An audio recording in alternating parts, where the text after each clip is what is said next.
So we're getting into cutting tools now.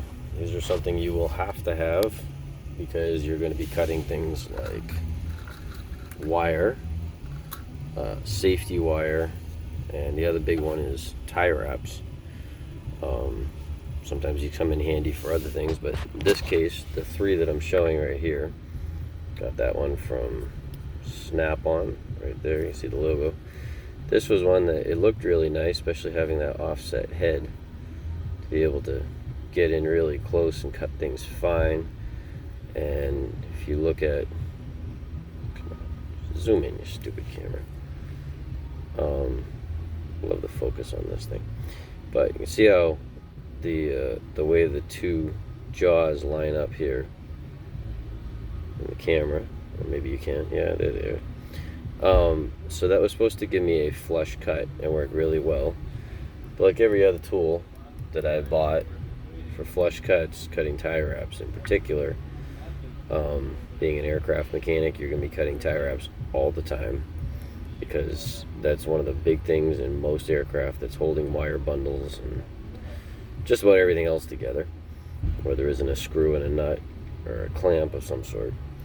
So you're going to go through a lot. These went dull very quick, and I feel like I didn't really get my money's worth out of them. So I have them more as an example of, I probably paid 30-40 bucks for these, I don't know what, off the truck, and gave up. This is another pair I got. These are Blue Point. Blue Point is the cheapo brand of Snap-on, probably made in Taiwan or something. But you can also see the way those jaws touch together. They're a flush cut, and this is very critical with tie wraps, because when you cut the tail, you don't want to have it stabbing anybody. Here is a perfect example of what you don't want to be the guy that's doing. This is a tie wrap I just removed. You can tell it's old. It's been under the instrument panel for quite a while. I'm doing some avionics installation. And they cut the tail almost flush. They got close. Maybe their cutters weren't sitting exactly flat with the face of the tie wrap lock part right there. But whatever it was, there's still a little bit of a sharp edge.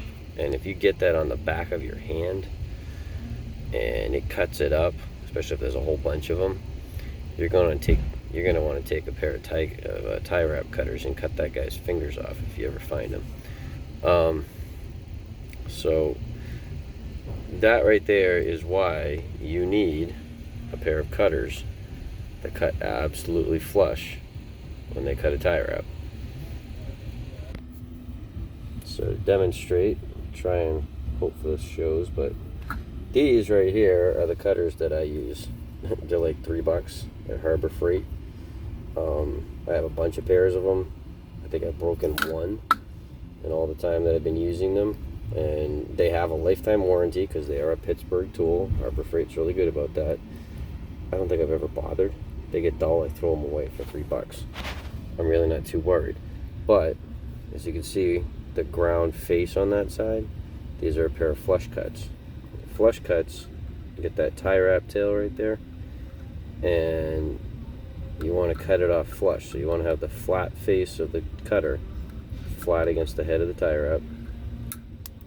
Now cut it off, and now you can run your finger over that tie wrap face, and there's like nothing sticking out of it. And that is what you want, so that if it's you rubbing the back of your hand across this thing, it doesn't tear it up. So that is one tool you will absolutely have to have. I bet in trade school they're probably not even going to give you one. What they're probably going to give you instead, something with a head like that. Now these, showed them before in my AOG case, but these right here, they have a long tapered handle, skinny head. These are perfect for getting onto tie wraps, and like, let's say you had to reach through that hole and cut a tie wrap out of the inside of an axle or something. These are perfect for that. These are the best best cotter pin and cutting tool you can have. They also make, that's great. They also make a long-handled version like that. These are great for cotter pins and wheel nuts and retaining nuts, flight controls sometimes, because they give you an incredible amount of leverage. You can grab onto that thing and you can just pry and grab again and pry. And that long handle gives you great leverage. You can cut like a number 10 screw with these if you ever have to cut the end off a screw that's already installed in something, because they give you that much force. But looking at that jaw inside the back, I'll show you the same thing with the small one. See that groove that you see in the face? That right there is the way that you are going to end up. You see the way the two jaws come together? There is a V shape. If you go and trim off a tie wrap with a pair of these, you're going to get that little stubby tail right there. It's going to be like a little razor blade. And hopefully you're the next guy that gashes the back of his hand open on it, and not somebody else who's reaching in there to do the job they're supposed to do because you didn't cut the tie wraps off right. So, like I said, $3, Harbor Freight. Even if you live in a place where there's sales tax, why would you not buy these? Like I said, Snap-on, they'll sell you all kinds. I've gone through more sets of Snap-on ones. I've warrantied some, I've broken some. I don't even think they last as well as these cheapos from Pittsburgh at Harbor Freight. And I know Walmart, you can usually find something very similar to this in the craft department. Oh, cool. The spring just broke on the back of these. Maybe I'll go take it back to Harbor Freight and warranty it. Literally, as I was filming this, it snapped. So, there's a reason to warranty it. Other than that, I've never had a reason to warranty one. So, I'll let you know how that turns out. And then, there's one more tool for pulling cotter pins, wedging taper pins out of flight controls, things like that. These right here are end cutters instead of side cutters, flush cuts, dikes. There's all different names people have for these things. These are end cutters. They're designed so you can go down flush on something and cut it off like that. See the shape of that head. You might find these, I mean, these are Husky, made in China. Nothing great, but these just, you know, people usually think of these as something to pull nails out of boards because you can clip on it and then you roll it back and it's pulling out. These also are really good for going into something and cutting. I don't use them that often, but when I need them, they're nice to have. These are just in my regular roll away, but just another idea for cutting tools or whatever. But like I said, your trade school is probably going to give you a clunky pair of these with the handles come up to here, and it's kind of wide, and the head is fatter like that, and those will do the job, but they'll never do it as well as either of these can do.